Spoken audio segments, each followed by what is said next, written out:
ओम नमः शिवाय। दर्शकों, आज हम आपको जीवन की उस सच्चाई के विषय में बताना चाहते हैं जिससे आप सभी अवगत हैं। लेकिन क्या है कि उस चीज़ को हम समझना नहीं चाहते हैं। हम उस चीज़ को महत्व देते हैं जो हमारे लिए ज़रूरी है ही नहीं है। हम अपने उस उद्देश्य को भूल जाते हैं जो वास्तव में हमारे लिए होना चाहिए। हमेशा ये सब हमारा मोहवश होता है। और जिस दिन ये सुनने में सभी जो अहंकारी लोग होते हैं हमेशा ये सोचते हैं कि कोई भी हमें सुझाव दे रहा है तो वो हमें कुछ अपने आप से छोटा समझ रहा है। ऐसा कुछ भी नहीं है। हर आदमी, हर प्राणी अपने आप में एक श्रेष्ठ होता है और हर किसी के पास अपनी अपनी बहुत अच्छी अच्छी नॉलेज होती है। लेकिन कभी कभी हम अपने जीवन की भाग दौड़ में उस जीवन की जो है महत्वपूर्ण उद्देश्य को ही भूल जाते हैं। मोहवश, भ्रमवश। तो केवल केवल हम ये नहीं कहते आप माने माने न माने, वो आपकी अपनी इच्छा है। क्योंकि कोई भी प्राणी मात्र हमेशा अपना स्वार्थ के वशीभूत कुछ नहीं कहता। आपके मानने न मानने से किसी को कोई फर्क नहीं पड़ता है। तो मेन हमारा उद्देश्य जीवन में यह होना चाहिए कि हम अपने आप को उत्तम कैसे बनाएं। अब आप समझ रहे होंगे कि हम आपको क्यों कह रहे हैं कि उत्तम बनाएं। नहीं, हम तो केवल केवल अपने लिए और आपके लिए ये चाहते हैं कि आप हमेशा खुश रहें, प्रसन्न रहें। बस इसलिए आपसे ये कह रहे हैं। हमारा उद्देश्य आपको बिल्कुल भी हट करना नहीं है। लेकिन जीवन है, जीवन क्यों है, किसके कारण है, हमारा उद्देश्य क्या है और हमारा सफल जीवन क्या है। क्या हम पूरे जीवन अपने परिवार के लिए, अपने बच्चों के लिए जो धन इकट्ठा करने में लगे रहते हैं या धन एकत्रित करने के लिए ही हम शिक्षा लेते रहते हैं, क्या यही हमारे जीवन का उद्देश्य है? तो प्रिय दर्शकों, ये जानना बहुत ज़्यादा ज़रूरी है कि वो मनुष्य सबसे ज़्यादा होशियार होता है जो कम पैसे में भी संतुष्ट है और केवल केवल सबको समान समझता है, अपने लिए भी अच्छा करता है, दूसरों के लिए भी करता है। वह कभी भी ये है देखकर, ये सोचकर नहीं करता कि उसे उसमें फायदा होगा।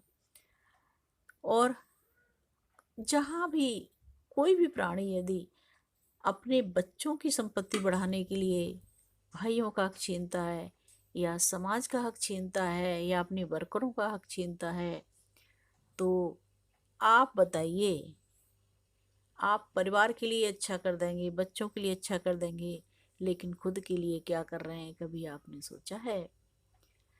क्योंकि आपका जन्म स्वयं नहीं हो गया, करने वाला वो ईश्वर है। जिस ईश्वर ने हम सबको बनाया है उसकी आंखों से कुछ भी नहीं छुपा है, वह सब कुछ देख रहा है। हमें फिर हम हमेशा ये सोचना चाहिए कि कम से कम पूरा जीवन हम दूसरों के लिए करते रहते हैं। दूसरों का मतलब है कि आप अनजाने में सोचते हैं कि आप अपने लिए कर रहे हैं, लेकिन आप अपने लिए कुछ भी नहीं कर रहे होते हैं। वो केवल मोहवश ऐसा होता है कि मोहवश आप। और मेन चीज़ आप ये देख लीजिए कि आपके जीवन में जिन लोगों का आपका साथ है, क्या वो आपके हितैषी हैं? देखिए, जीवन मूल्यवान है। आपको एक निश्चित समय मिला है, एक निश्चित ऐसा टाइम मिला है जिसमें आप अपने लिए कुछ कर सकते हैं। अगर वही समय हमारे पत्नी हो या बच्चे हों या ऐसा माहौल हो जो हमारे जीवन में दखलंदाजी कर रहा है या हमें हमारे जीवन के उद्देश्य से हमको अलग कर रहा है या हमारे जीवन को एक नरक तुल्य बनाने की कोशिश कर रहा है, तो ऐसे रिश्तों को हमेशा छोड़ देना चाहिए। आप कभी भी सामने वाले को नहीं बदल सकते, लेकिन ऐसा तो कर सकते हैं कि आप स्वयं को बदल सकते हैं। यदि पति या पत्नी आपके अनुकूल नहीं है या परिवार बहन भाई या जो भी पुत्र पुत्री यदि आपके विरोध में बोलते हैं, यानी कि आपका अहित चाहते हैं, अगर वो आपके हित में है तो आपको उनका समर्थन करना चाहिए। लेकिन आपके जीवन के उद्देश्य से आपको अलग करना चाहते हैं, या आपके जीवन में क्लेश पैदा करना चाहते हैं, या बाधा बन रहे हैं आपके जीवन में, कहने का तात्पर्य मेरा ये नहीं है कि आपके कार्यों में वो रोकते हैं तो अच्छी बात है, लेकिन आपके अच्छे कार्यों में आपके बाधक हैं तो उनका साथ आपको छोड़ देना चाहिए। ऐसे प्राणियों में रह के अपने बहुमूल्य जीवन का समय बर्बाद नहीं करना चाहिए, और हमेशा सबका भला सोचिए। आप साथ छोड़ दीजिए लेकिन किसी का अहित मत कीजिए, क्योंकि जब आप अहित करते हैं तो समझ लीजिए आप किसी दूसरे का हित नहीं कर रहे, स्वयं का हित कर रहे होते हैं। क्योंकि जो भी पाप हो जाता है वो हमेशा ब्याज सहित मिलता है, और यदि आप पुण्य कार्य करते हैं तो वो भी ब्याज सहित ही मिलना है।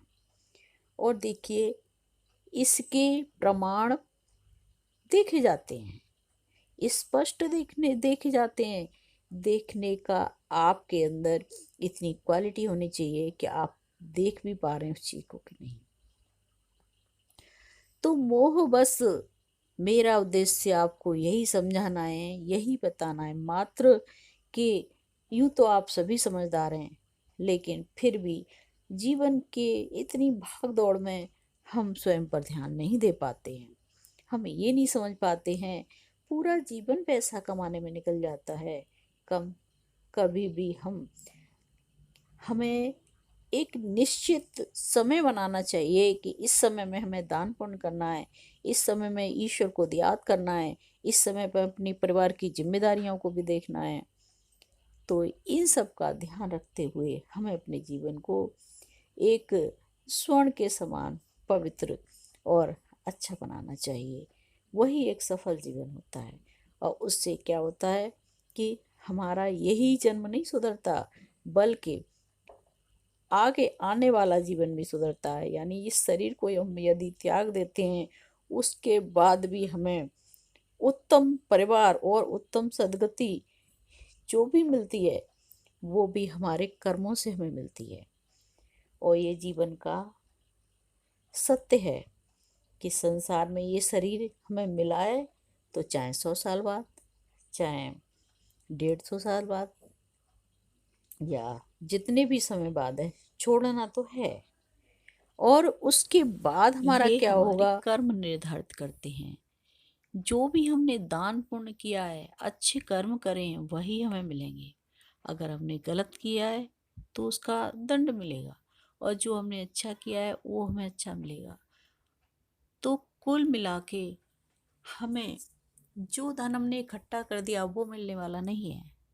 मिलेगा वह जो हमने दान दे दिया, मिलेगा वह जो अच्छे कर्म हमने कर दिए, और साथ वो देगा जिस प्रभु ने हमें धरती पर भेजा है। हम अकेले आए थे और अकेले ही जाना है।